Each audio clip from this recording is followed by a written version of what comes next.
Bom dia a todos. Vamos, portanto, nos colocar em pé para receber a mesa do presídio, por favor.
Muito obrigado. Podeis tomar os vossos assentos.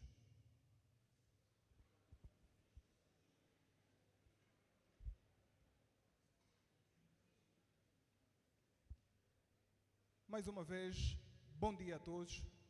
Sejam bem-vindos ao auditório da Faculdade de Medicina, professor Dr. Samuel Carlos Vitorino.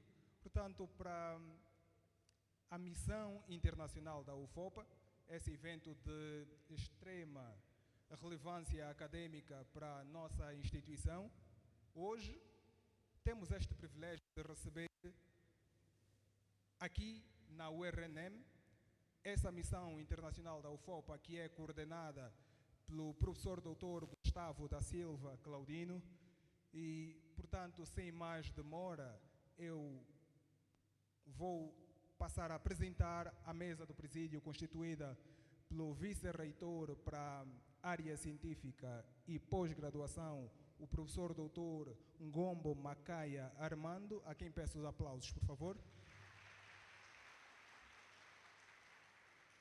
Constitui também o presídio o docente Adelino Chivango, que é o regente do curso de análises clínicas e toxicológicas. Por último, mas não menos importante, como já fizemos referência ao professor Dr. Gustavo da Silva Claudino, que é o coordenador da Missão Internacional UFOPA 2025.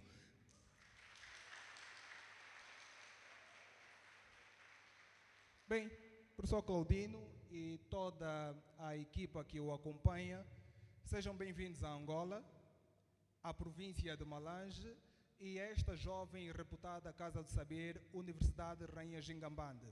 Bem ao jeito hospitaleiro que nos caracteriza, convido então com fortes aplausos todos à missão UFOPA aqui representada.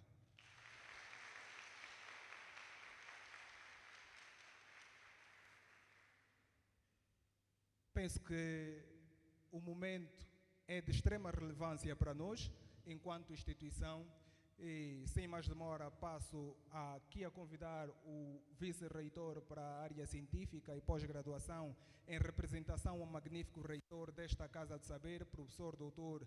Eduardo Icunde Valentim, para as considerações gerais e o discurso de abertura a este magno evento. Professor Ngombo, por favor.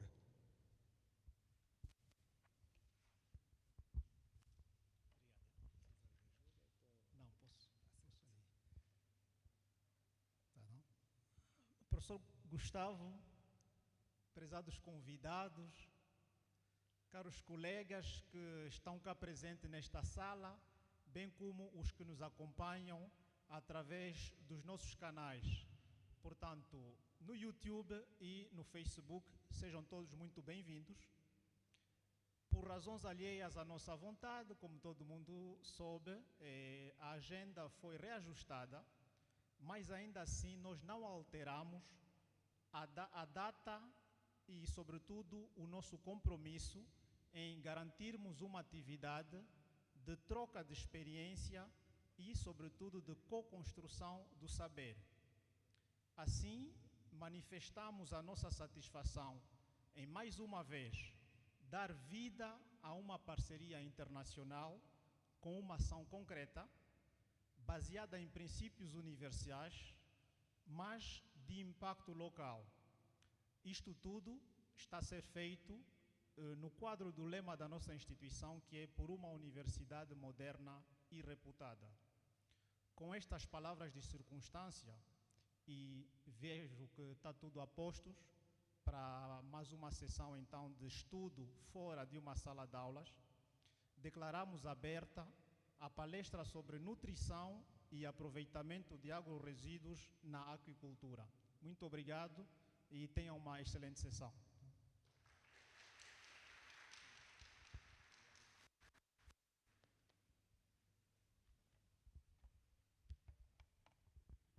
Muito obrigado, professor Ngombo.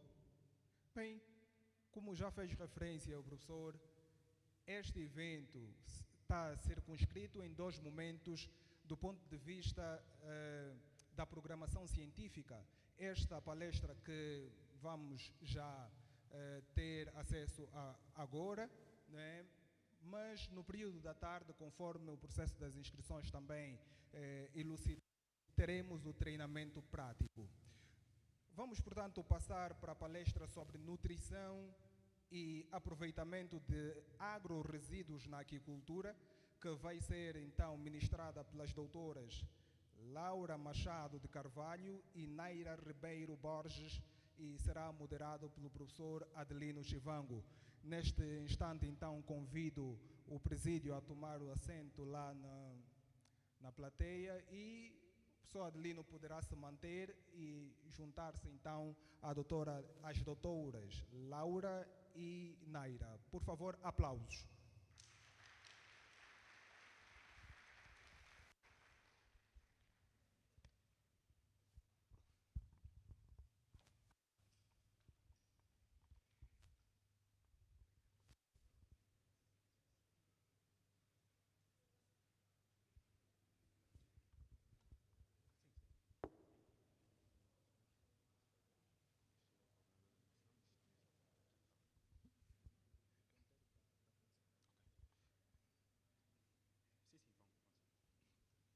Bom dia a todos e a todas. Adelino Chivango é meu nome. Antes de começarmos com a apresentação, com a palestra, gostaria de aproveitar esse ensejo para apresentar o coordenador da missão da UFOPA, o professor Dr. Gustavo. O professor Dr. Gustavo é médico veterinário, doutor em medicina veterinária pela Unesp, Também tem um pós-doutoramento em aquicultura pelo INPA. Atualmente é docente da UFOPA e atua na área ligada à sanidade de peixes, com ênfase em métodos profiláticos para a aquicultura sustentável. A presente palestra será presidida pela colega Laura de Carvalho. A colega Laura é mestranda em Ciências do Animal pela UFOPA. Entre outros, participa em projetos de investigação de produção de biofertilizantes vegetais a partir de resíduos de peixe. A colega Naira Borges, atualmente está fazendo licenciatura em Engenharia de Pesca pela UFOPA. É bolsista de iniciação científica no CNPq e desenvolve pesquisa em aproveitamento de resíduos da mandioca para a alimentação de peixes nativo amazônico, visando promover práticas sustentáveis da aquicultura regional. A palestra sobre nutrição e aproveitamento de agroresíduos em aquicultura aborda o aproveitamento de resíduos da mandioca e de outras agroindústrias na alimentação de peixe, destacando o seu potencial no insumo alternativo nas rações.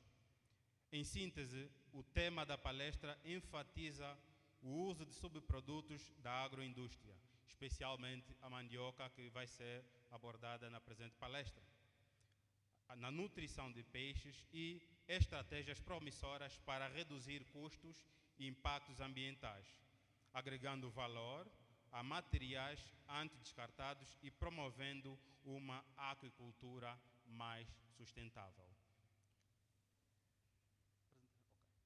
A seguir, as colegas vão fazer a apresentação individual, depois seguiremos com a palestra. Então, a máxima atenção a todos.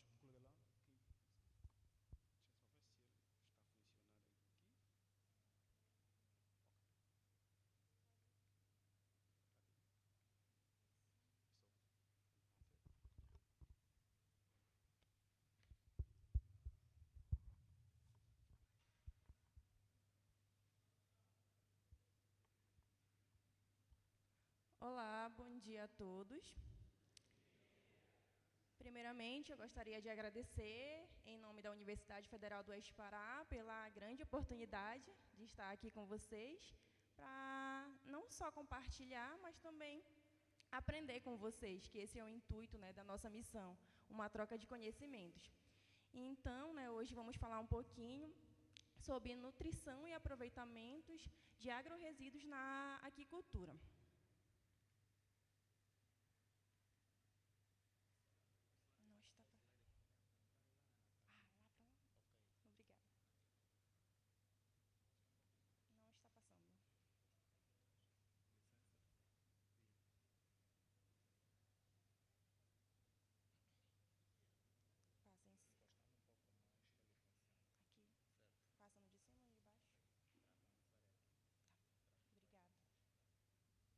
Como já foi mencionado, eu me chamo Laura Giovana Machado de Carvalho, sou engenheira de pesca, formada pela Universidade Federal do Oeste do Pará, e também sou mestranda em ciência animal, também pela Universidade Federal do Oeste do Pará.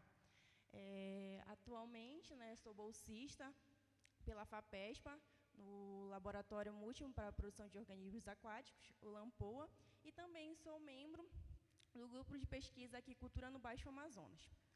Deixei disponível o meu e-mail, caso depois tenham dúvidas ou queiram entrar em contato. O Laboratório Múltiplo para a Produção de Organismos Aquáticos é coordenado pelo professor Dr. Luciano Jensen Vaz, que é professor do curso de Engenharia de Pesca da UFOPA.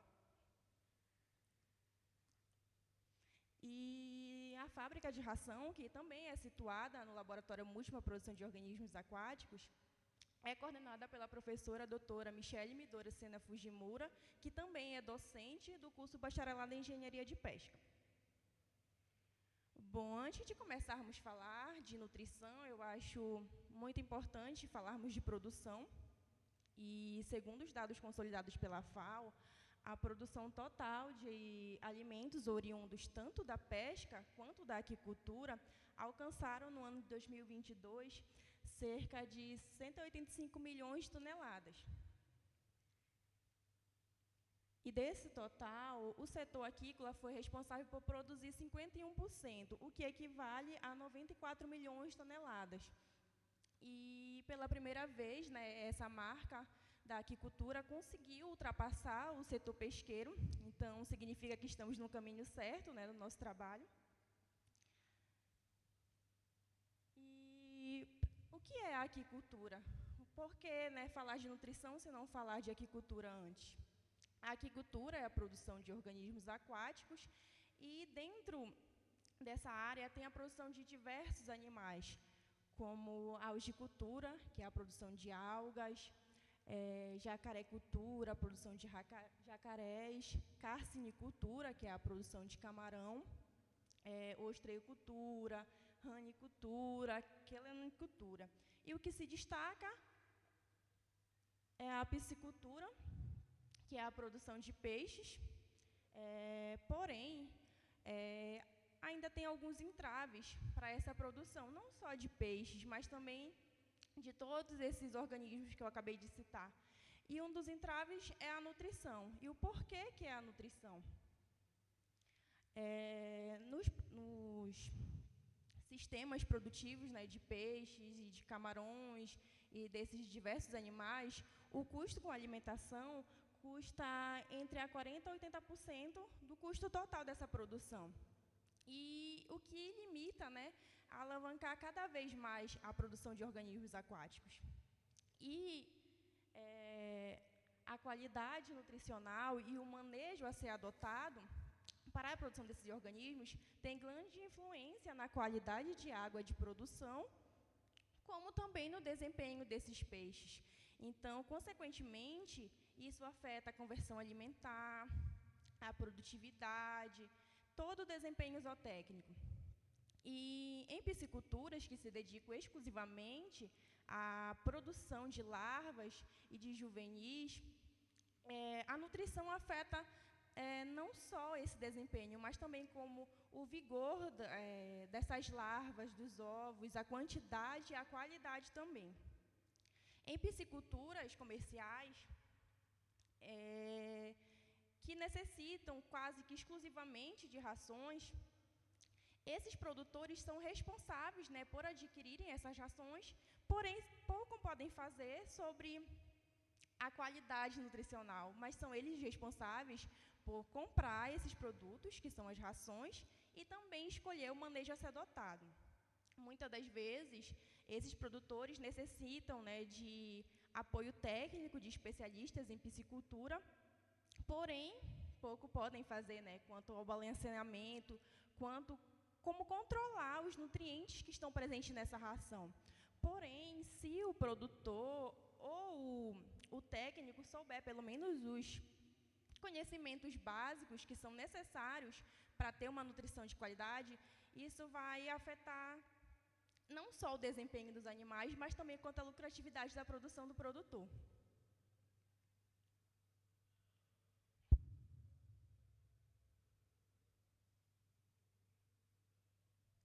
E peixes adequadamente nutridos não vão ter só um melhor manejo, também vão ter um elevado desempenho zootécnico, vão ter,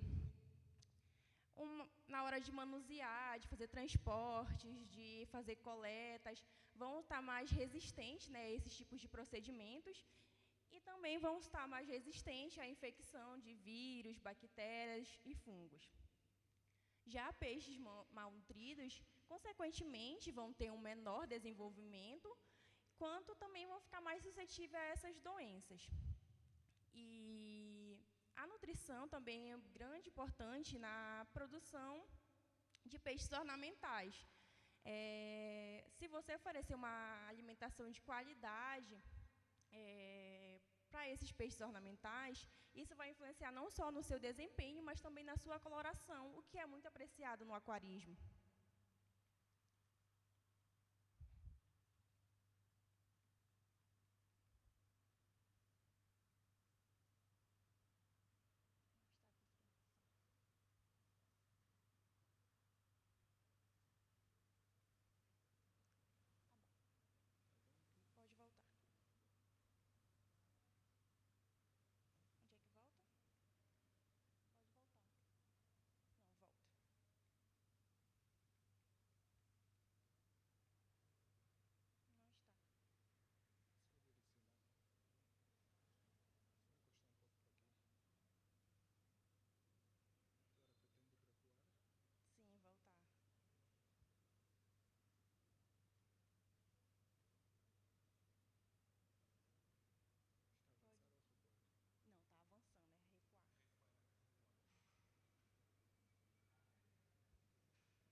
E voltando, perdão. Essa qualidade nutricional também vai ter um grande impacto no rendimento, na qualidade, no aspecto visual e na conservação da carne do pescado que está sendo cultivado.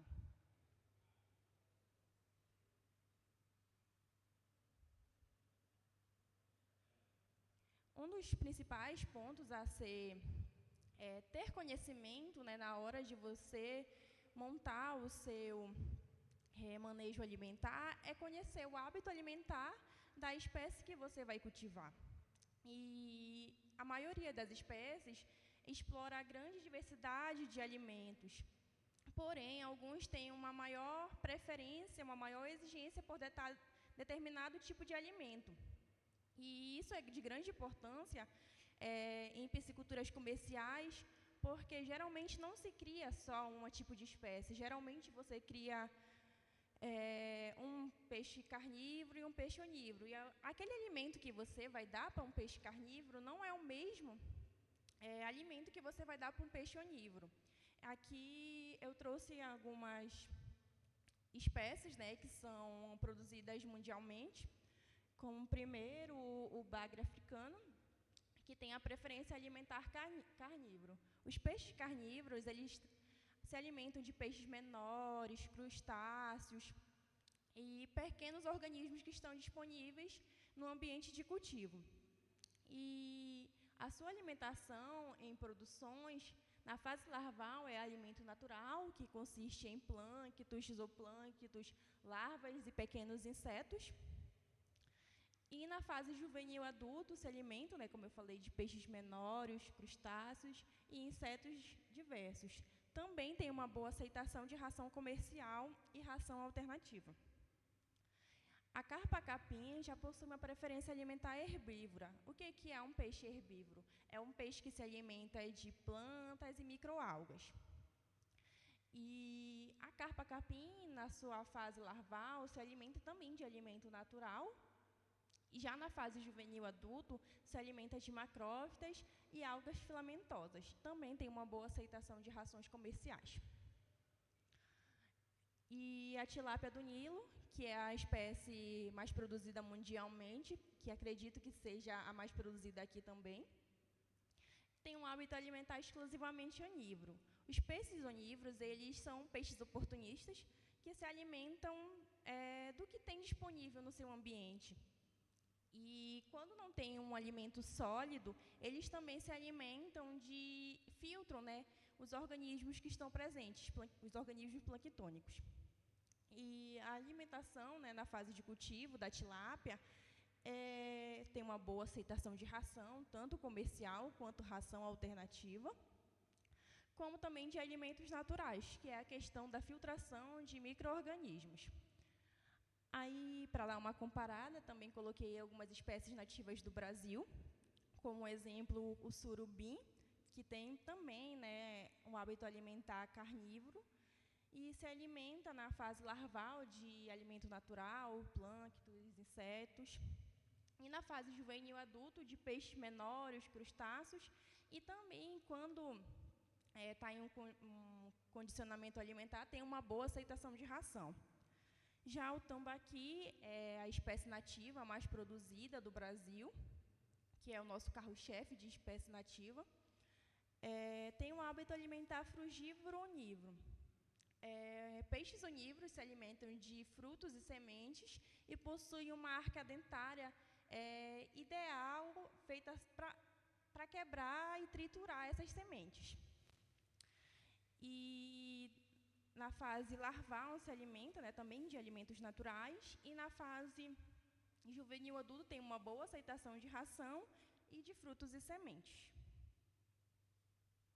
Bom, outro ponto muito importante, né, que é a base para planejar um manejo alimentar adequado para a criação de peixes, é conhecer um pouquinho das exigências nutricionais da espécie que está sendo cultivada. E é muito importante, né, que ocorra um balanceamento ideal, tanto de proteína quanto de aminoácidos na hora de se preparar as rações. E o que são os aminoácidos? Os aminoácidos são as unidades formadoras de proteína. E os aminoácidos essenciais são aqueles que os peixes não conseguem sintetizar ou sintetizam de uma forma muito pequena que acaba não atendendo à exigência nutricional daquela espécie. E então se faz necessário oferecer, né, alimentos que contenham esses nutrientes que a espécie exige ou que adicionem na preparação de alimentos, como no caso são as rações. E aqui eu trouxe a comparação, né, da tilápia com tambaqui, um pouco que é exigido para cada espécie.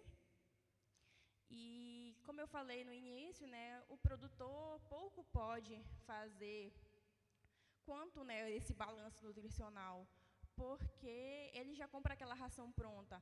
Porém, se ele tiver a noção do que tem na composição daquele alimento que está constando naquela ração, isso significa que ele vai prever, né, uma maior lucratividade no seu cultivo final.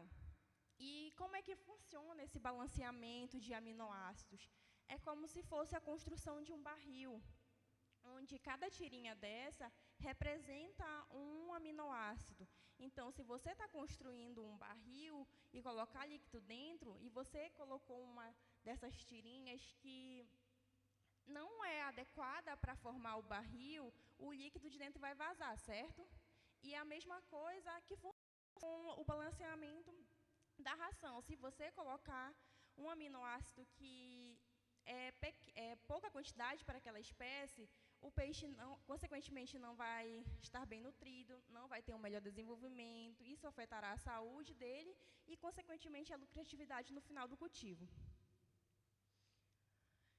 E, então, né, é de grande importância saber qual alimento está sendo utilizado no preparo daquela ração. Em geral, os alimentos são divididos em alimentos de origem animal e alimentos de origem vegetal. Os alimentos de origem animal, eles geralmente estão corretamente balanceados nesses aminoácidos, porém, o que dificulta o seu uso é o seu elevado custo, a infrequente oferta e também a qualidade desses produtos, né? E então, eu trouxe aqui os dois principais, que é utilizado na fabricação de rações, que é a farinha de peixes, que se dá, né, sobre o cozimento e pressão de resíduos de peixe. E essas farinhas, quando são de boa qualidade, elas devem apresentar proteína bruta variando de 62% a 70%, menos de 10% de lipídios e a digestibilidade de 55%. A sua restrição, né, não tem tanta restrição, a não ser pelo elevado custo, né, desse alimento, porém, devido ao seu elevado nível de cálcio e fósforo, o seu uso deve ser limitado a 4% a 20%. Outro alimento que é bastante utilizado é a farinha de carne e ossos. Esse produto se dá devido ao cozimento de tecidos carne-ossos, geralmente de suínos e bovinos. E quando é uma farinha de boa qualidade, deve apresentar entre 38% a 50% de proteína bruta, acima de 4% de fósforo e digestibilidade acima de 80%.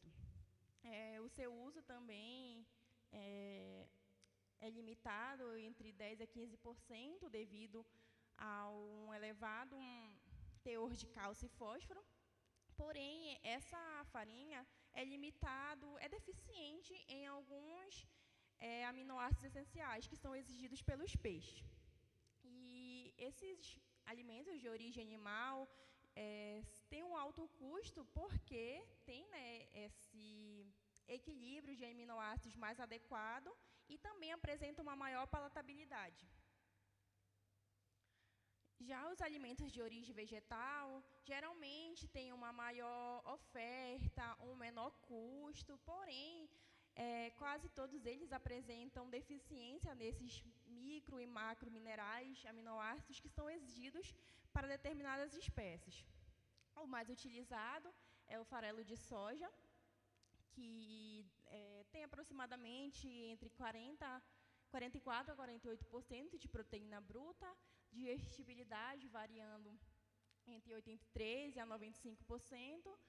E, como eu falei, né, é o mais utilizado para preparar rações, principalmente no Brasil, na nossa região norte, que é um dos estados mais produtores de soja. E tem a restrição de uso, né, devido a possuir uma baixa palatabilidade, especialmente para a criação de peixes carnívoros.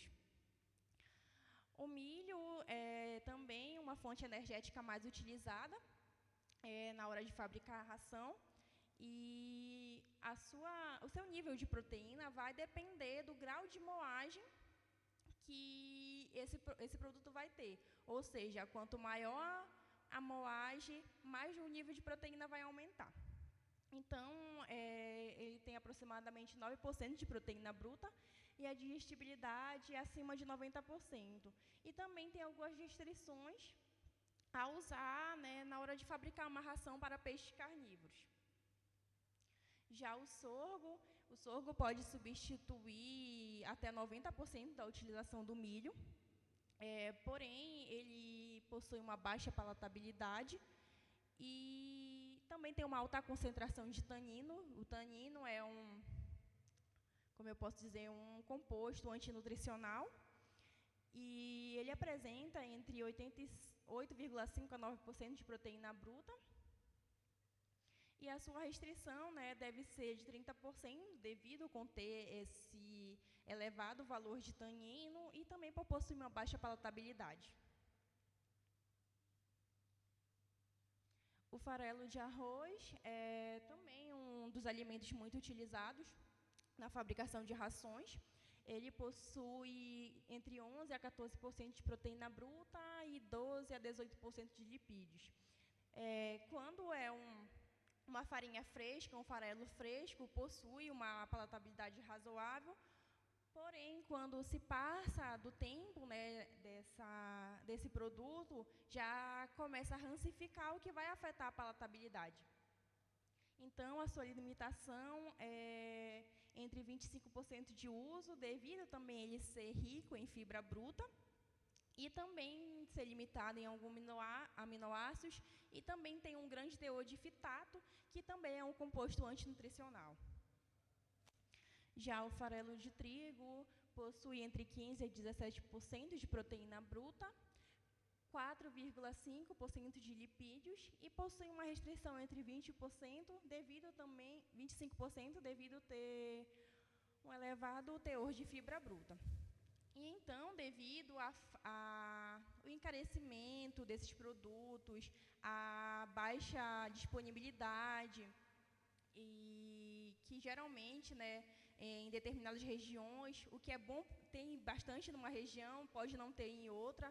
Então, isso dificulta a aquisição, né, de alguns ingredientes, o que faz necessário a utilização de resíduos da agroindústria que geralmente seriam descartados e são utilizados para o aproveitamento. Em fabricações de rações, né, geralmente, os produtores são em elevar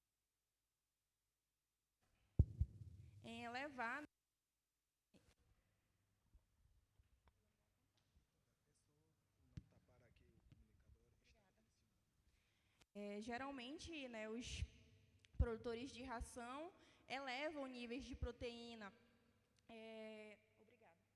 elevam os níveis de proteína, não que os peixes não respondem a essa elevação de proteína, porém, não adianta você só elevar o nível de proteína se não for uma proteína de qualidade. Então, é mais que quantidade, é a qualidade que influencia. E, nesse caso, né, se faz os estudos da utilização desses resíduos. Com isso, né, a utilização de subprodutos da agroindústria é uma prática interessante e sustentável, e na hora de levar em consideração, né,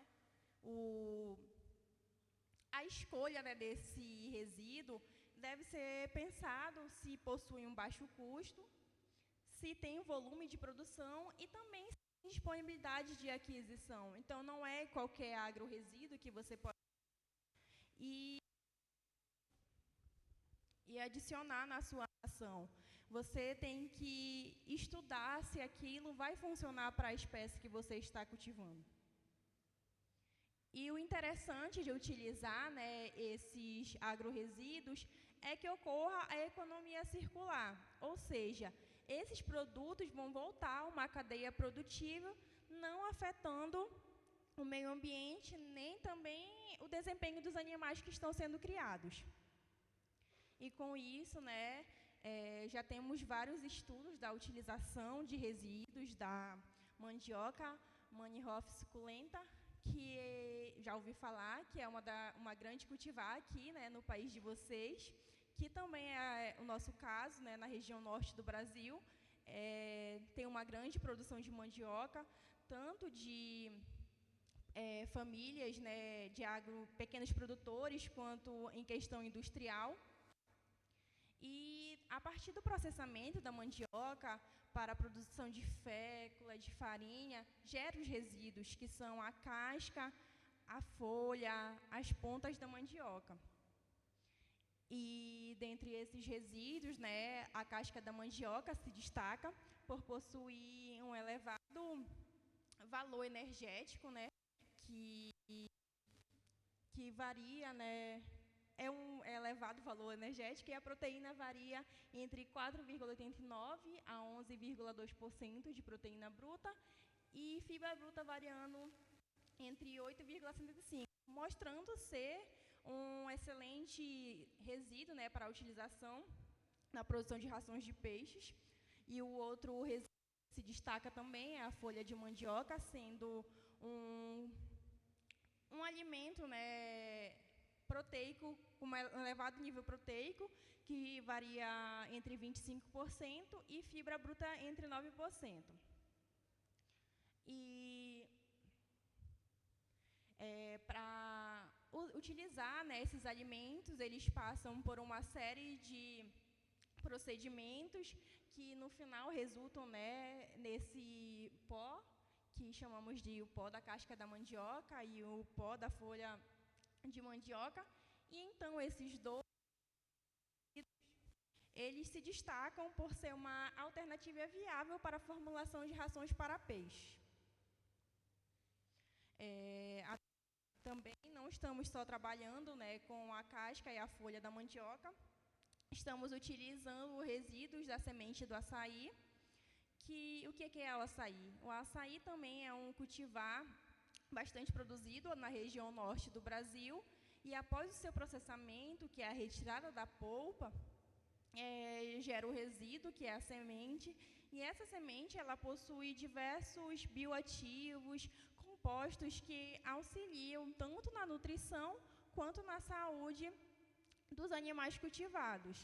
E recentemente fizemos, né, um trabalho acrescentando o pó da semente do açaí na dieta de juvenis de tambaqui. Como eu falei anteriormente, o tambaqui é o peixe nativo mais produzido no Brasil. E essa inclusão de diferentes níveis do pó da semente do açaí não afeta o desempenho zootécnico dos animais cultivados, ou seja, significa, né, que essa adição desse resíduo não afetou o desempenho zootécnico desses animais. E agora a minha parceira Naira vai falar um pouco, mostrar, né, os resultados que a gente já tem utilizando a folha e a casca da mandioca. Olá, bom dia. Aqui.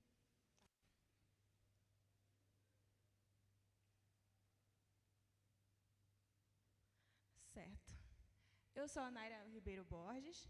Atualmente eu sou graduanda em Engenharia de Pesca pela UFOPA. Sou brasileira, moro mais na região norte do Brasil, né, em específico no estado do Pará. Sou membro do Grupo de Pesquisa e Aquicultura do Baixo Amazonas e também faço parte do Laboratório Múltiplo para a Produção de Organismos Aquáticos, o LAMBO. E aqui eu também estou disponibilizando o meu e-mail, caso alguém tenha dúvidas, questionamentos, né? Podem entrar em contato novamente.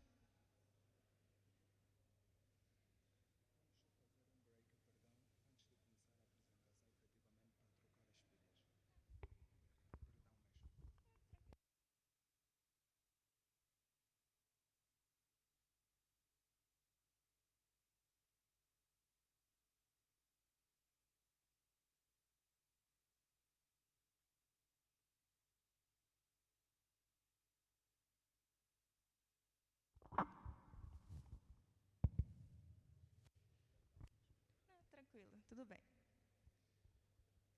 Bom, eu vou apresentar alguns resultados que nós obtivemos no nosso laboratório, tanto no laboratório em específico, como também em projetos de extensão nas comunidades, certo? Bom, aqui é a foto do nosso laboratório, né, o Laboratório Múltiplo para a Produção de Organismos Aquáticos, o LAMPOA. Também temos o Instagram do nosso laboratório, que é @lampoaufopa, tá? Bom, a produção de ração artesanal com a inclusão da folha da mandioca para alimentação de tambaquis. Como minha colega citou, a ração é um dos itens mais representativos com relação ao custo. Então, houve-se o incentivo, né, de utilização de resíduos a partir da mandioca. Quando eu cheguei aqui, eu abordei, perguntei, né, sobre a mandioca, e aqui vocês utilizam muito a que nós chamamos de macaxeira, né, na nossa região, que também é conhecida como a mandioca doce, a mandioca doce, e também tem a mandioca... Isso! Então, o nosso trabalho é utilizando a mandioca amarga, certo? Que é a mandioca esculenta. Então, muitos produtos na nossa região, principalmente na região norte do Brasil,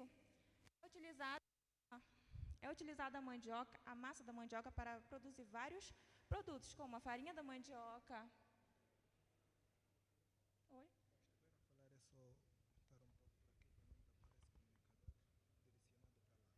Ah, tá, certo. Obrigada.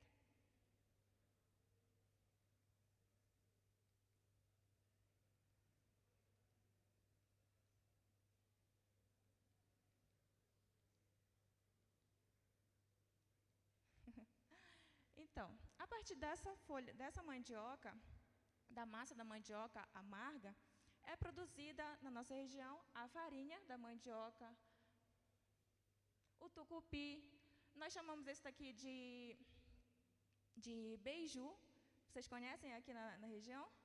É feita a partir da tapioca.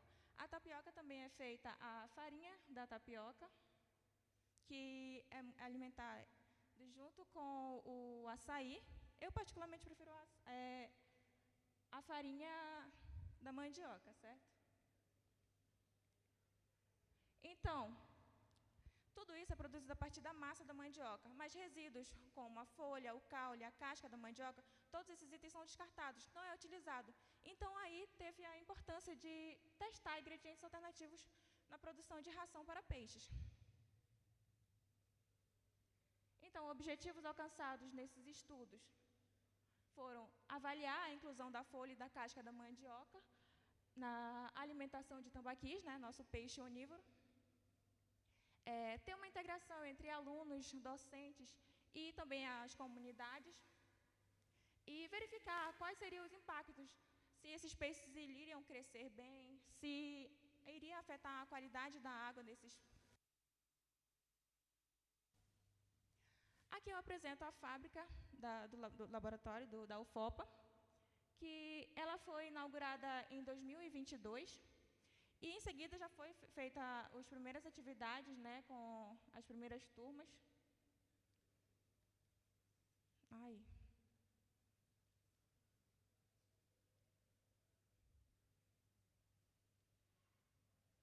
Meu Deus. Moço, me ajuda aqui rapidinho. Não, para voltar. Recuar.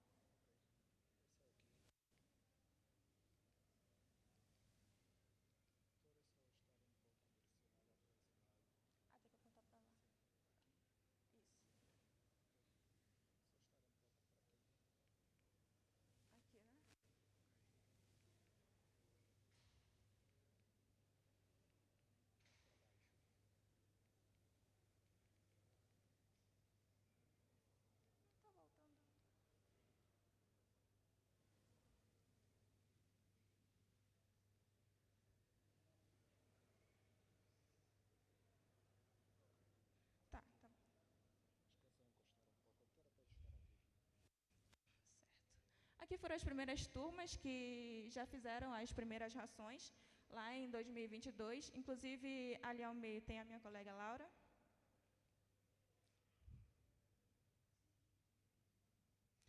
E a fábrica de ração, ela recebe diversos alunos de várias universidades, tanto públicas como privadas. A UFOP, ela tem vários campos em muitos lugares. Aqui eram alunos de Engenharia de Aquicultura do campus de Monte Alegre.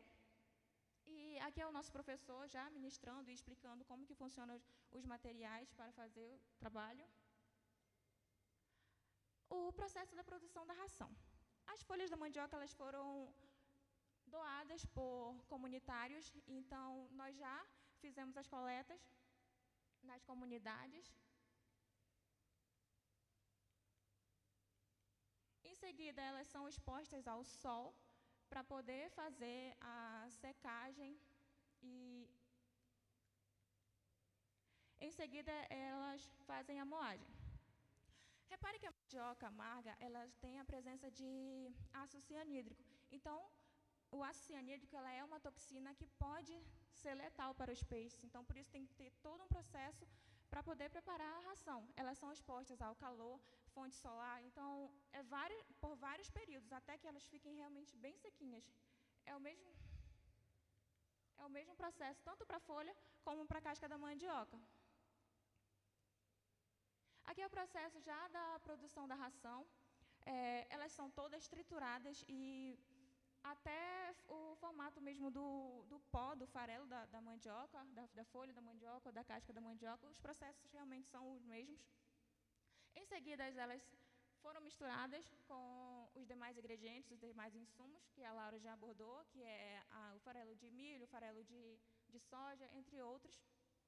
E aqui nós temos a nossa máquina extrusora, que é a partir delas que é formada a ração. E também escolher os tamanhos dos pellets, a depender do tamanho do peixe. E atualmente nós temos um equipamento que seca a ração, mas também é possível ser feita de forma artesanal, ao sol, exposição ao sol, para que seque a ração e depois ocorrer o ensacamento, ensacar. E aqui é um projeto de uma colega que eu vou abordar mais à frente. E nós sempre íamos lá verificar como é que estava a ração, se já estava sequinha, se já estava tudo certo.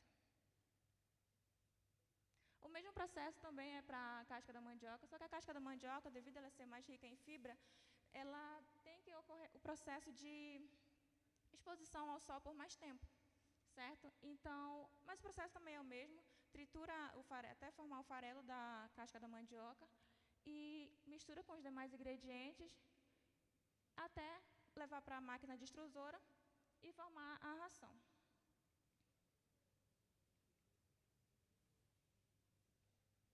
Aqui apresentando algum trabalho feito pela bacharel em Engenharia de Pesca Andrea Pires. O título é sobre a inclusão da folha da mandioca na ração de juvenis de tambaqui durante a fase de recria. Esse trabalho ele foi realizado no laboratório, no período de 60 dias. E foi o teste, né, da ração comercial com diferentes níveis de inclusão da folha da mandioca. Nesse projeto foram utilizados, em média, 600 peixes, todos em caixas de polietileno com aerações constantes. E aqui apresento a ração comercial que nós tivemos, nós chamamos de ração controle. Aqui é o farelo ou pó da folha da mandioca, que foi utilizada para fazer as rações. Aqui é o 0% da inclusão da folha da mandioca, somente os outros insumos sem a inclusão da folha da mandioca. Aqui nós tivemos uma adição de 12,5% da inclusão da folha da mandioca.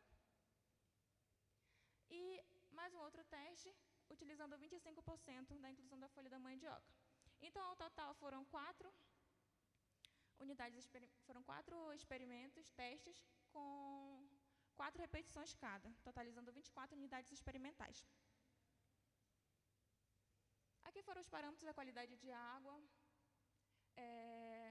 Foi foi visto que a amônia, o nitrito e o nitrato foram superiores nas unidades de controle e de 0%, mas eu vou destrinchar isso aqui para melhor compreendimento. Em comparação à amônia total, o grupo de M25% foi inferior aos demais testes. Já a amônia total, o nitrito e o nitrato, foi superior no grupo controle, ou seja, a adição da folha da mandioca não interferiu nos resultados da qualidade de água, certo? Não interferiu negativamente. Aqui apresentando os parâmetros de desempenho zootécnico, viu que o ganho de peso foi maior no grupo de controle de 0%, mas o do grupo de 12%, eles cresceram significativamente bem. Então, uma comparação do grupo de 12,5% e o do grupo controle, verifica-se que eles tiveram um ganho de peso de 94,01 e um ganho de peso diário de 1,57 em comparação com o grupo controle. Então, utilizar a folha da mandioca é, sim,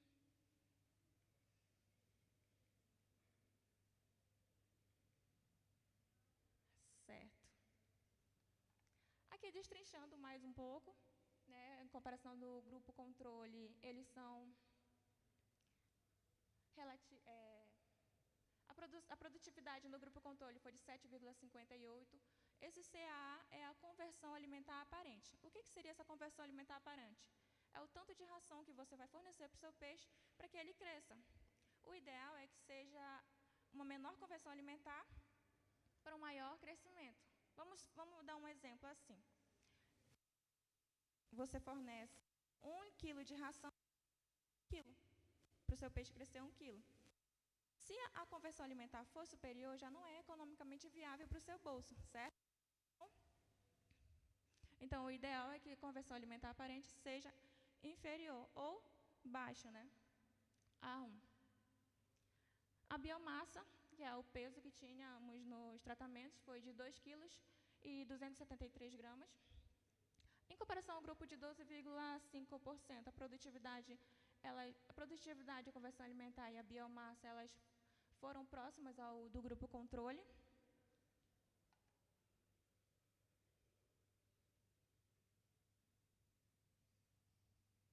E as partes dos parâmetros hematológicos, a hemoglobina e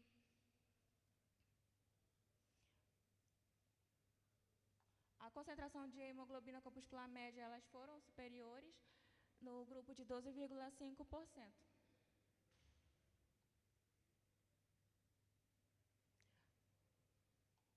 Os parâmetros de bioquímicos do soro.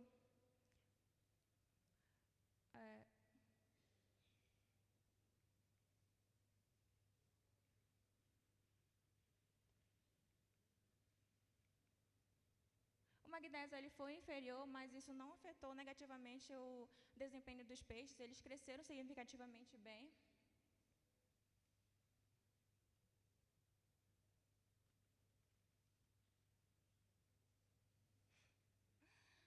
E aqui mostrando fotos, né, dos trabalhos, como é feita a parte da análise hematológicas e bioquímicas, retirada o sangue, feitas as análises sanguíneas.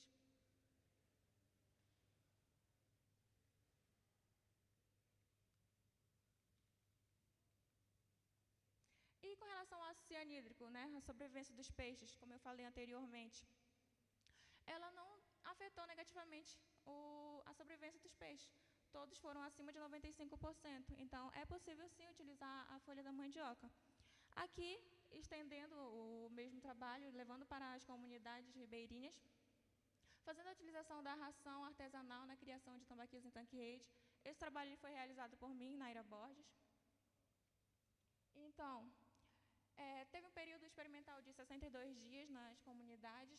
Foi utilizado os tratamentos com 3 testes, a ração comercial, a ração de 12%, que foi a ideal no trabalho anterior, e nós fizemos um teste com a metade das concentrações, de 6%, em comparação com a ração comercial. Esse trabalho ele foi realizado na Floresta Nacional do Tapajós, né? Em específico na comunidade de Tauari. Foram utilizados tanques redes com tamanhos de 3 metros por 2 e 3 metros de comprimento, 2 metros de largura e 1,5 metros de altura, com volume útil de 72 metros cúbicos. Então, no total foram utilizados 6 tanques redes com 200 peixes em cada, total de 1.200 peixes, certo? Ocorreram os transportes dos peixes. Esses peixes eles foram obtidos por produtores locais. Teve todo um tratamento no laboratório, ficar em quarentena no período de 15 dias. E aí, em seguida, eles foram transportados para as comunidades nas caixas transportadoras e recebidos pelos comunitários. E é feito todo um treinamento com os comunitários para que eles saibam o que fazer. A parte da biometria. Aqui era um dos responsáveis na comunidade. Eles estavam já fazendo a estocagem dos peixes. E ali apresento o tanque rede utilizado nas comunidades. Era feita regularmente as visitas técnicas, né, pelos alunos e docentes às comunidades. Era feita aqui a análise de água, porém, como é um ambiente natural, não tem como ter aquele controle de pH, de oxigênio. É um ambiente realmente natural, né? Mas como o tambaqui é uma espécie nativa, ele se adaptou muito bem a esses tratamentos, essas condições. Aqui já era fornecendo as rações artesanais e comerciais para os tratamentos. E o nosso tambaqui. E nisso eles tiveram, em média, 80, 90 gramas.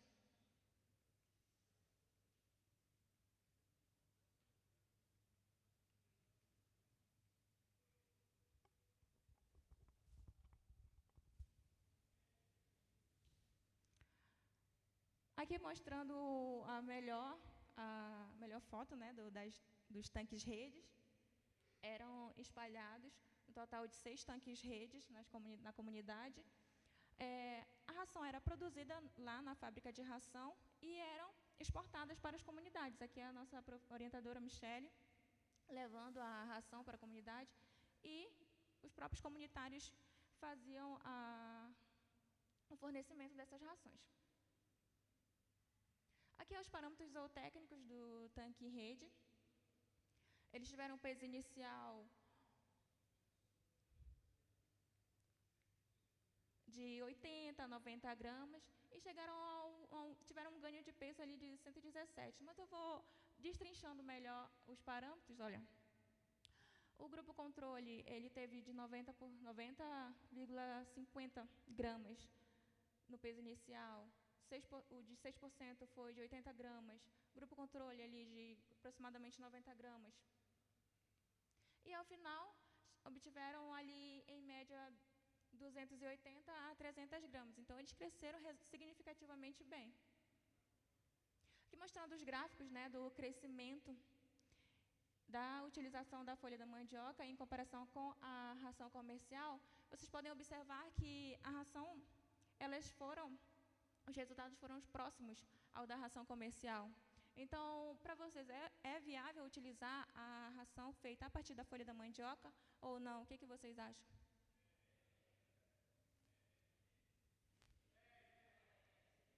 Sim. Bom, esse trabalho, como foi realizado nas comunidades, ele também trouxe resultados benéficos para a comunidade, né? Foi um projeto que gerou renda e segurança alimentar para as comunidades. Principalmente a comunidade que eu trabalhei foi a comunidade de Tauari, mas também teve projetos realizados na comunidade de Bragança, que é uma comunidade indígena, lá na Floresta Nacional do Tapajós. Eu trabalhei com o tambaqui, mas também teve um outro projeto que foi trabalhado com o matrinchã. Eu vou apresentar um vídeo abordando o que esses comunitários dizem, de fato, para eles, como que foi a experiência, né, se trouxe resultados benéficos ou não, certo? Tem um som, moço?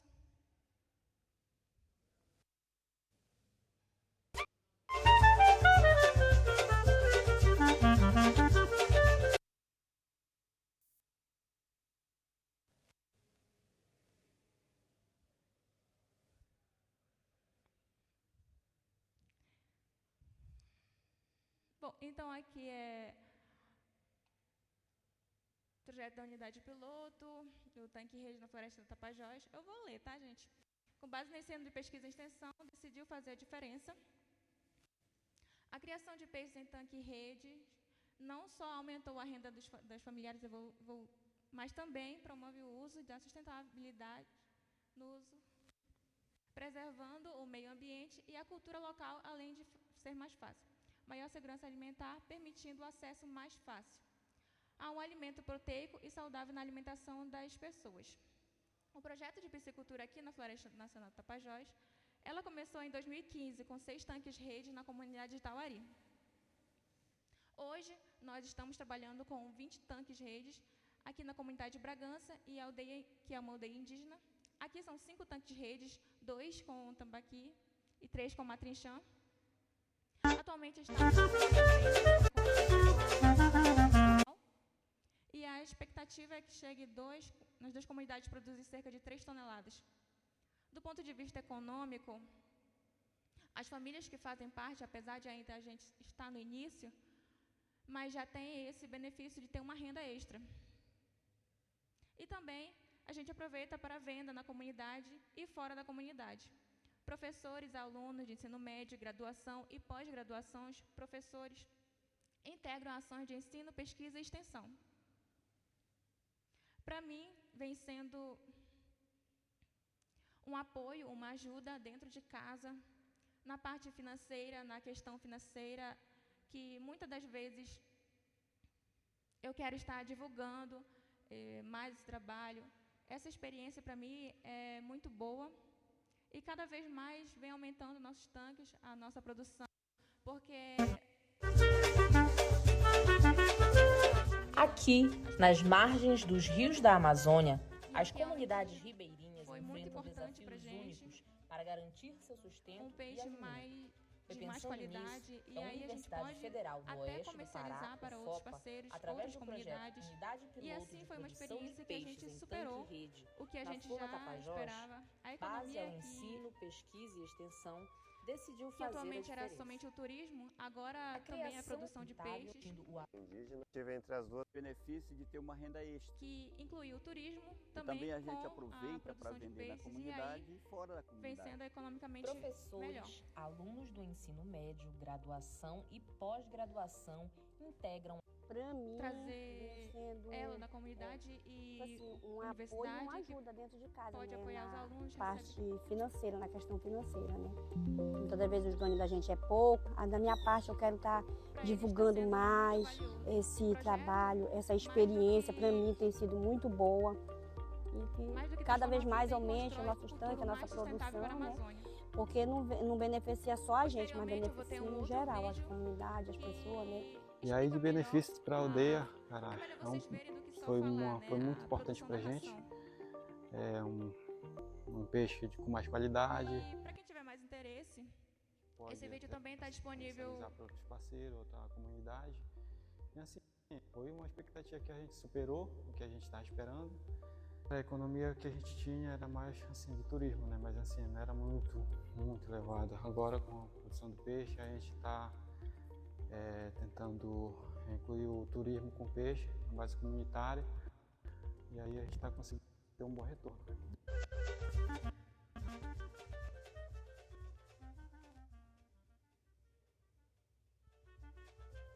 Aqui, nas margens dos rios da Amazônia, as comunidades ribeirinhas enfrentam desafios únicos para garantir seu sustento e alimento. Foi pensando nisso que a Universidade Federal do Oeste do Pará, o FOPA, através do projeto Unidade Piloto de Produção de Peixes em Tanque e Rede, na Flona Tapajós, base ao ensino, pesquisa e extensão, decidiu fazer a diferença. A criação de peixes em tanques não só aumenta a renda das famílias envolvidas, mas o uso sustentável dos recursos naturais, preservando o meio local.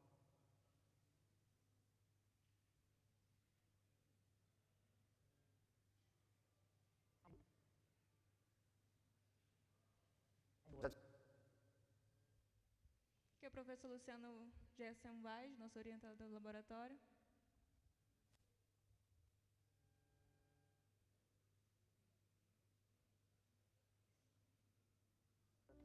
São 5 tanques, 2 com matriz. Atualmente já está no processo de venda, já chegou no tamanho comercial. Tá? E a expectativa entre as duas comunidades é produzir cerca de 3,5 toneladas de peixe. Do ponto de vista econômico, a família que faz parte, apesar de a gente estar no início, mas já tem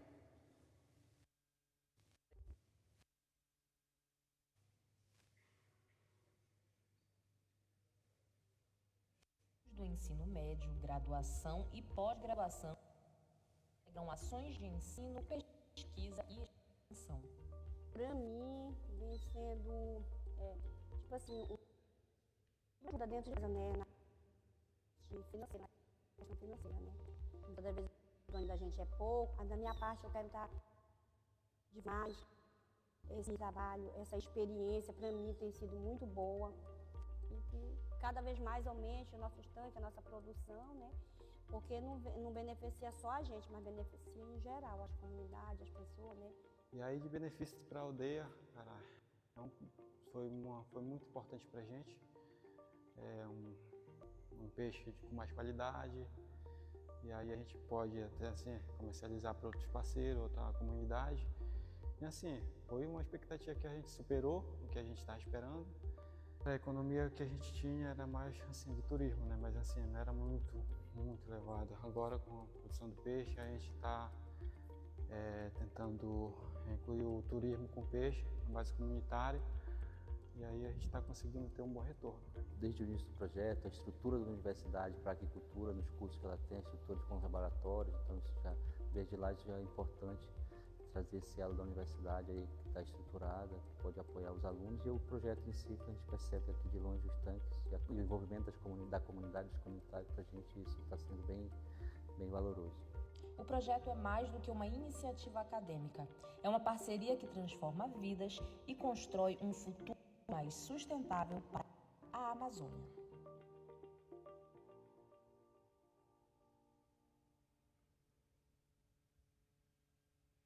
Bom, quem tiver interesse em assistir novamente o vídeo, ele está disponível no YouTube, no canal do Pitaia Lab, certo?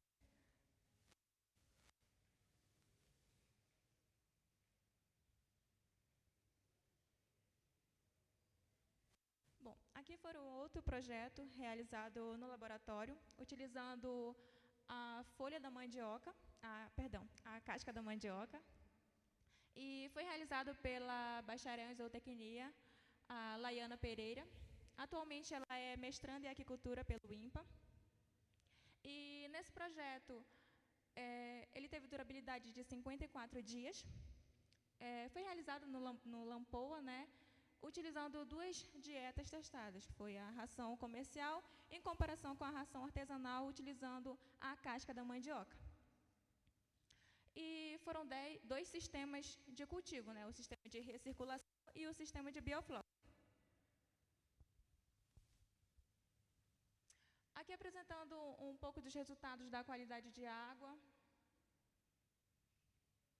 que no sistema de recirculação, com a utilização da ração comercial, observou que a amônia total e o nitrito foram superiores nesse teste, né? Foram ali de 1,35 e de 1,02. Aqui apresenta... volta.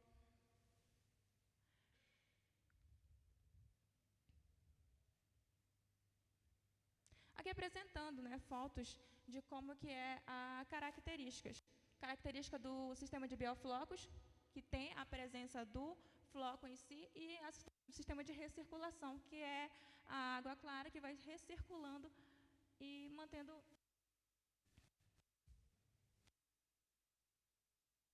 todos os parâmetros. Aqui foram os parâmetros zootécnicos, em comparação com a ração comercial, a ração artesanal, todos os parâmetros, seja de ganho de peso, ganho de biomassa, a conversão alimentar aparente, a produtividade e também a taxa de crescimento específicos, eles foram melhores, né, superiores ao da ração comercial, menos a conversão alimentar aparente. A conversão alimentar aparente foi abaixo em comparação com a ração comercial, que foi de 2,22. Mas lembrem que eu abordei, né, sobre isso, a conversão alimentar. Quanto menor, melhor para o produtor, certo? Com relação à sobrevivência, em todos os tratamentos teve a sobrevivência, então isso demonstra que a utilização da casca da mandioca na ração, ela é interessante, ela é benéfica para os produtores, é economicamente viável também. E aqui é um outro vídeo abordando sobre a produção na fábrica de ração, da ração artesanal, seja de casca da mandioca como da folha da mandioca. Eu abordei no início um pouco falando como que é feito, mas é diferente falar e você ver, né?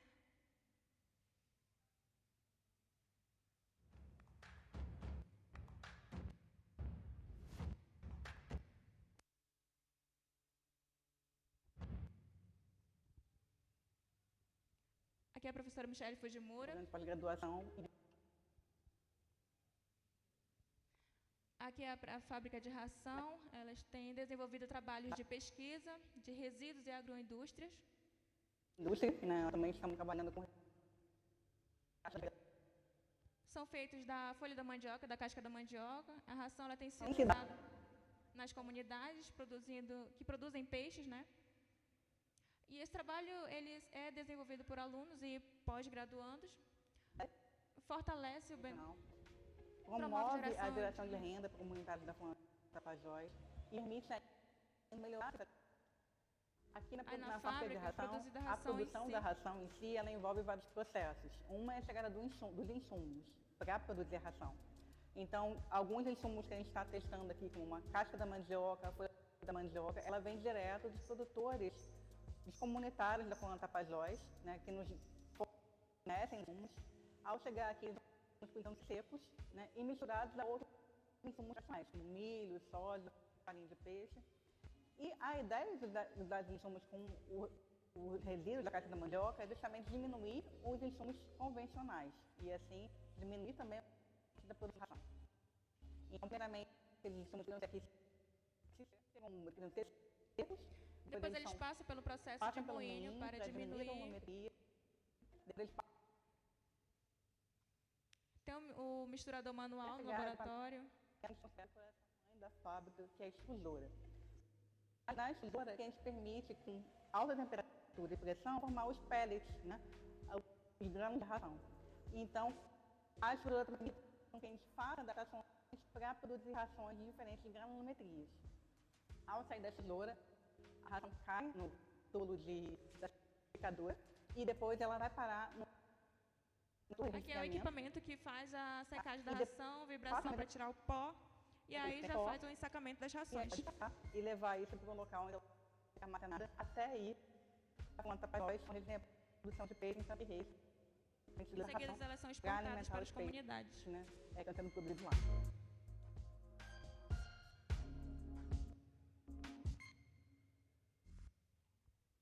Só um vídeo curto, né, para mostrar como realmente que é feita. Tem todo o equipamento para pesquisa nos testes das rações a partir da casca da mandioca. Também está disponível no canal do YouTube, do Pitaia Lab.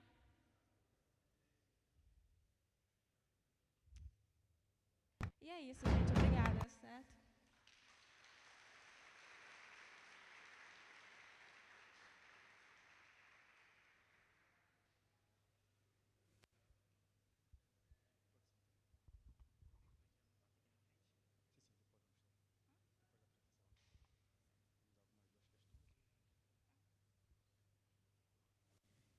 Obrigado, Laura. Obrigado, Naira. Na verdade, nós temos todas as condições para produzirmos. Temos água, temos mandioca, temos a tilápia, que nós em Angola chamamos de cacuço.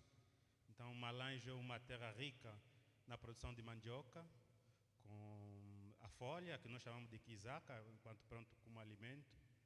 Então, nós temos todas essas condições. Aliás, está em construção um instituto a nível da África Austral, que vai ser o Instituto da Mandioca, será aqui em Malange. Então, Malange, nesse aspecto, estamos muito bem abençoados e preparados para esse projeto. Okay? Bem, e deu uma saudade quando falaste do açaí. Com esse verão, acho que é bom com o açaí e a tapioca, né? E ainda bem que já é hora do almoço, né? Então, combina bem. Vamos agora para o momento de questões. Por conta do tempo, teremos apenas 2 intervenções e após isso faremos o encerramento dessa primeira sessão, que é no período da manhã. Havendo 2 inscrições, podemos seguir. Colega Wanda, vai querer intervir? Okay.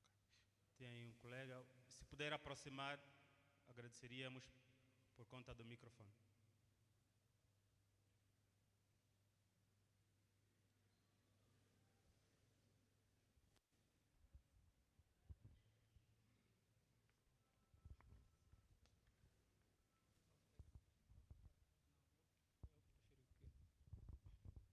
Bom dia a todos. Paulino Panda é o meu nome, estudante do 2º ano de Ciências de Enfermagem. Gostei muito da palestra e tenho 10 inquietações, mas como o tempo não nos permite, farei apenas 2.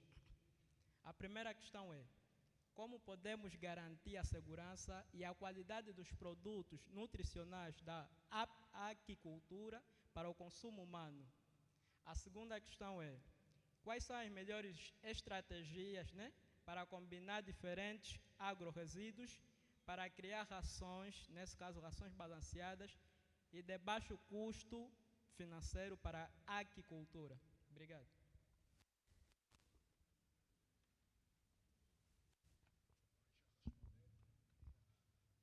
Se tiver mais uma intervenção, vamos às 2 e depois respondemos de uma vez.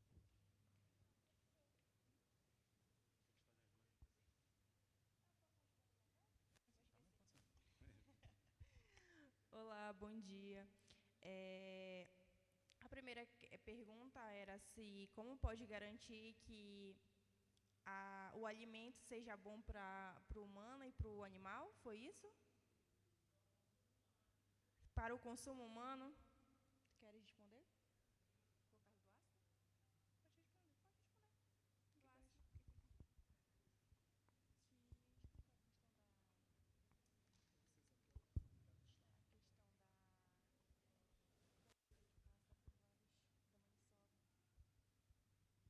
Bom, a casca da mandioca, como eu abordei, a gente utiliza a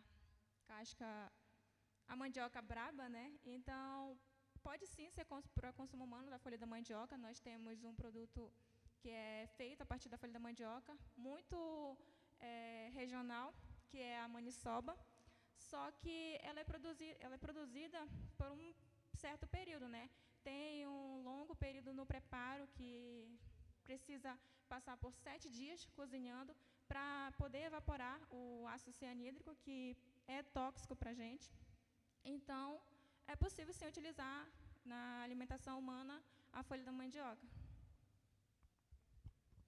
E quanto à questão do uso para alimentação animal, com os resultados que a gente já obteve, tanto na sobrevivência quanto no desempenho e na saúde desses animais, não afetou negativamente. Então, o que mostra que a gente pode sim utilizar para o alimento humano quanto para o alimento do animal.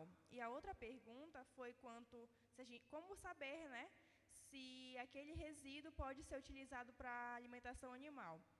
Para isso, a gente precisa de vários testes, saber a composição nutricional daquele alimento, daquele resíduo, fazer análise bromatológica, ver qual é a composição química, o que ele tem de energia, o que ele tem de proteína, o que ele tem de fibra, para ver se é viável utilizar esse insumo. E também na hora de aplicar. Você vai aplicar para a tilápia, mas ela também vê se ela pode ser aplicada para a tilápia e se pode para uma espécie, por exemplo, carnívora, porque as exigências são diferentes. Não sei se a gente respondeu a tua pergunta.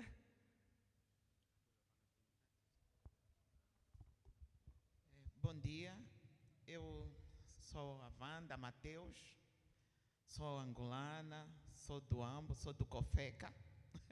Estou a fazer o doutorado na UFOPA e o meu projeto é o potencial da mandioca para a ração animal.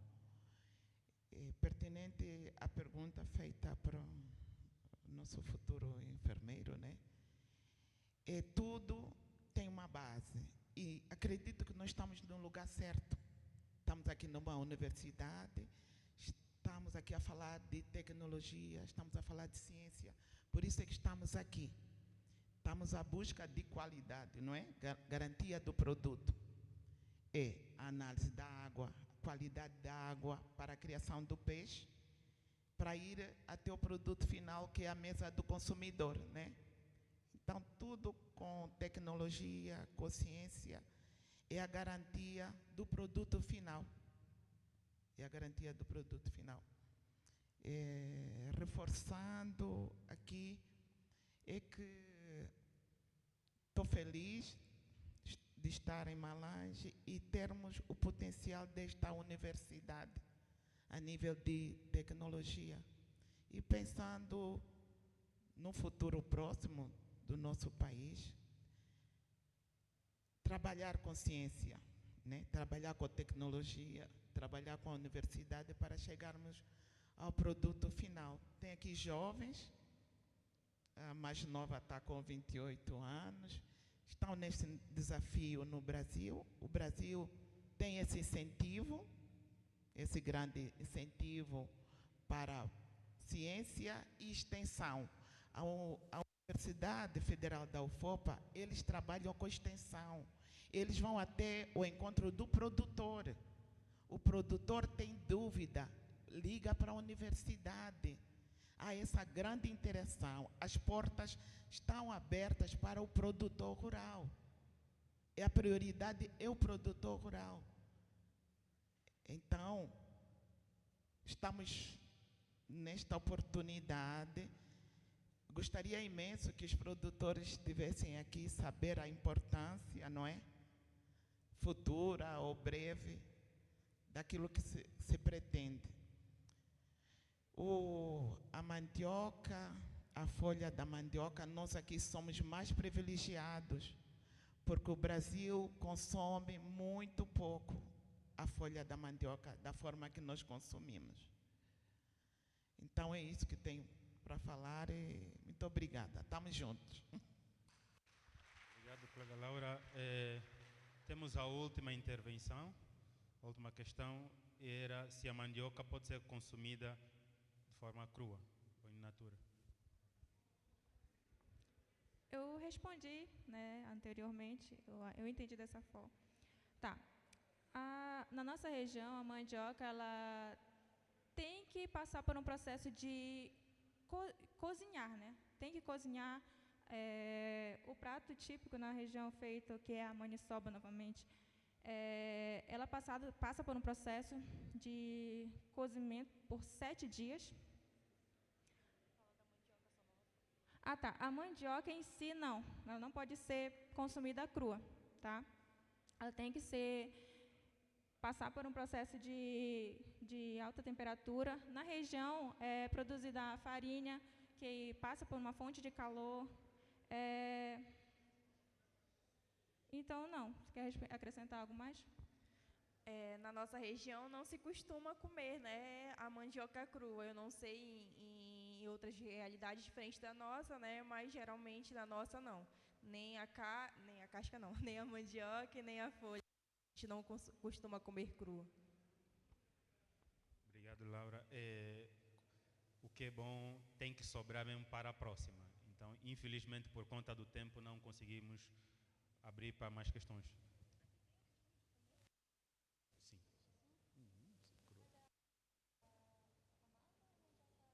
Todas elas. Normalmente é a doce. Eu fiquei no questionamento se você consumiu a mandioca aqui na região, dela crua. Sim, mas tem o episódio de intoxicação, certo? Então, tem as duas mandiocas, né? A mandioca doce e a mandioca amarga. A doce, né? Lá a gente produz mais a amarga para fazer esse processo, mas também consumimos a doce. A doce a gente passa por um cozimento também e consumimos a raiz também. Então a gente consome a doce. Agora a amarga, não é nosso costume. Professor Gustavo, queria intervir? Professor Gustavo, queria.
Bem, presentes. E quem não gosta de presente, né? Como não temos nesse momento já o sorteio e o critério será a Laura e a Naira vão fazer uma questão, responder, será premiada com a t-shirt.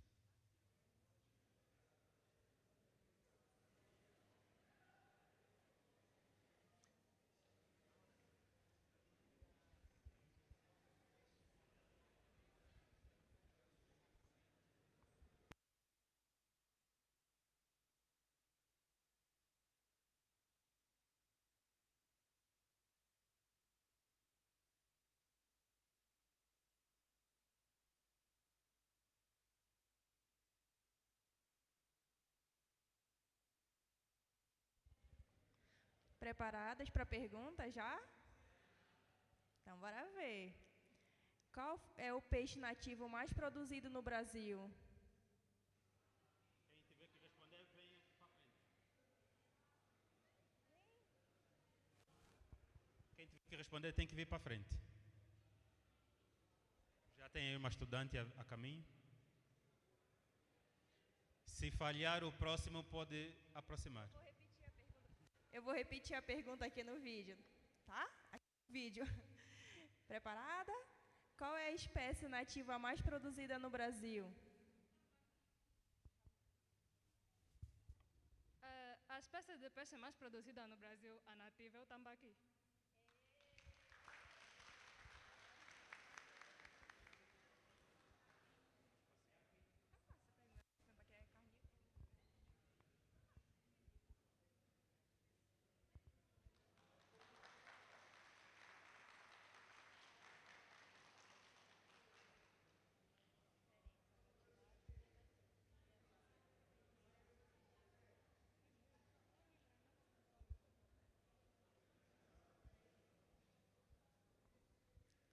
Próxima pergunta, preparados?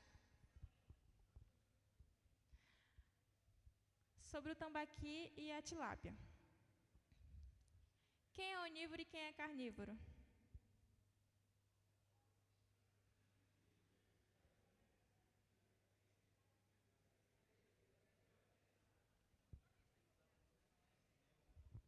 Sobre o tambaqui e a tilápia é omnívoro porque alimenta-se de alimentos dispersos na água, algas também.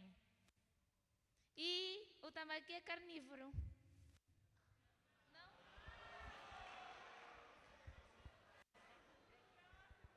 Quem pode responder? Agora ficou fácil.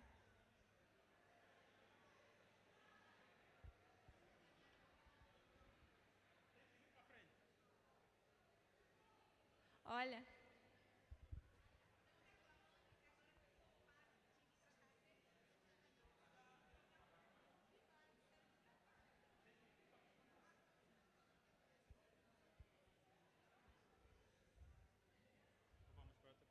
Outra questão? Não? Não? É uma pegadinha. Olha, é uma pegadinha, hein? Uma dica já. É uma pegadinha. O tambaqui é onívoro e a tilápia é carnívoro. Não, não.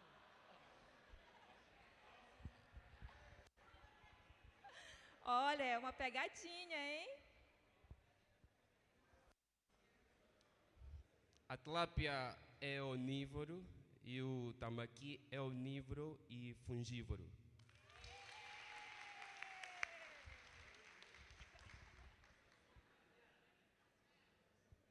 Muito bem.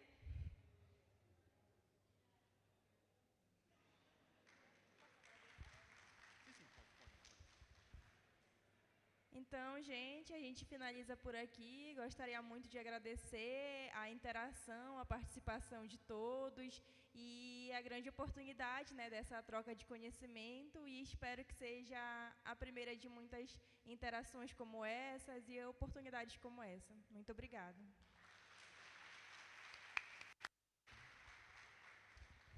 Obrigado, Laura. No período da tarde está prevista a sessão de prática RIC-PCR. Os colegas selecionados foram enviados um e-mail, receberam um e-mail a confirmar que farão parte do curso. Por exiguidade de vagas, temos até 10 colegas que poderão participar e teremos transporte. Teremos transporte a partir das 13h30, que vai sair daqui para o Ita. E amanhã teremos outras atividades com os produtores de peixe e faremos também atividade de hemograma. Então, será no período da manhã, vai decorrer ao mesmo tempo. Okay? Então, os colegas que receberam um e-mail de hematologia, de hemograma, poderão fazer parte da formação. Muito obrigado a todos. Bom regresso a casa e continuação de ótima atividade no período da tarde. Até já.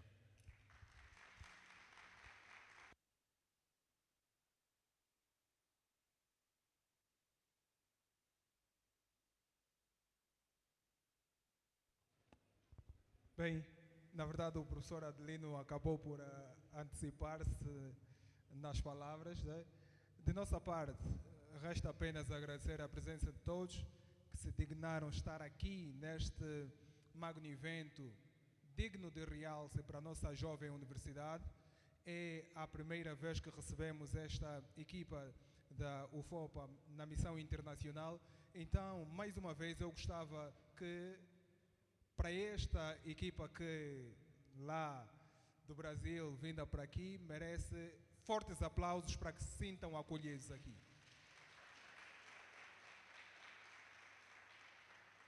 Professor Gustavo e a sua equipa,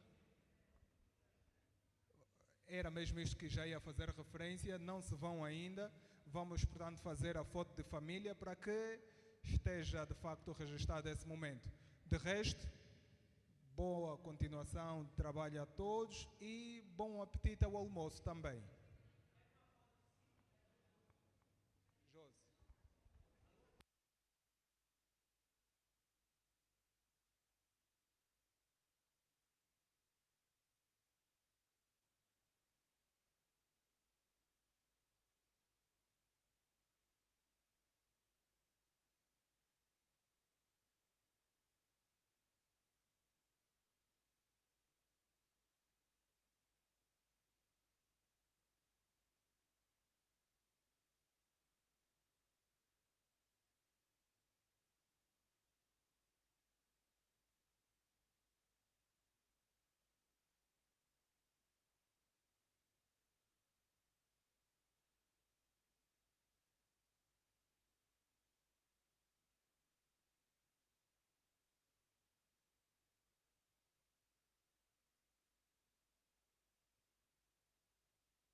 vamos preparar